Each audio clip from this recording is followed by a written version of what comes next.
Dans la dernière ligne droite de cette campagne électorale, nous assistons à une situation inédite dans notre ville.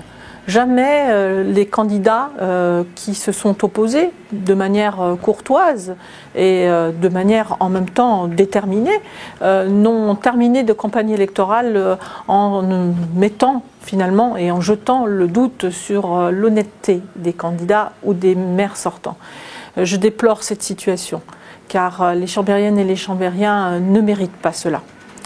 Dimanche, les habitants auront à se prononcer. J'espère qu'ils sauront faire la différence et qu'ils ne feront pas grief au maire de Chambéry d'avoir respecté des règles déontologiques qui existent dans toutes les collectivités.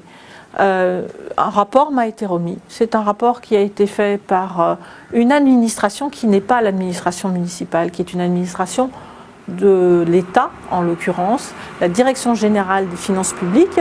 Il s'agit d'un rapport de fin d'activité pour le trésorier municipal. Ce n'est pas un document communicable.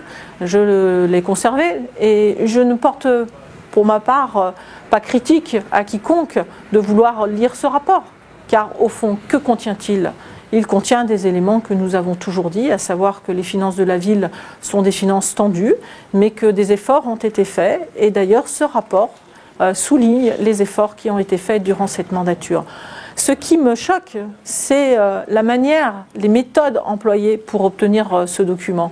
Car loin de moi de pouvoir imaginer que des fonctionnaires de l'État ou des fonctionnaires municipaux aient pu remettre ce document à un opposant, ou à quiconque d'ailleurs.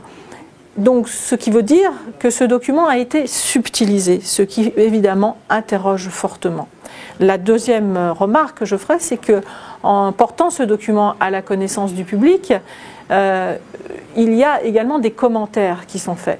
Et les commentaires ne visent que les aspects négatifs, en oubliant complètement de montrer aussi ce qui a été écrit par le fonctionnaire d'État s'agissant de la situation financière de la ville qui s'est redressée au cours de ces dernières années.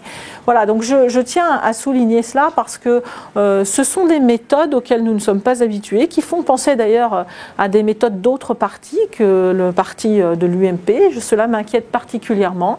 Et puis aussi, je suis inquiète parce que quand on a à assumer des responsabilités, la première règle, c'est de respecter les conseils, les partenaires qui sont des partenaires de la ville.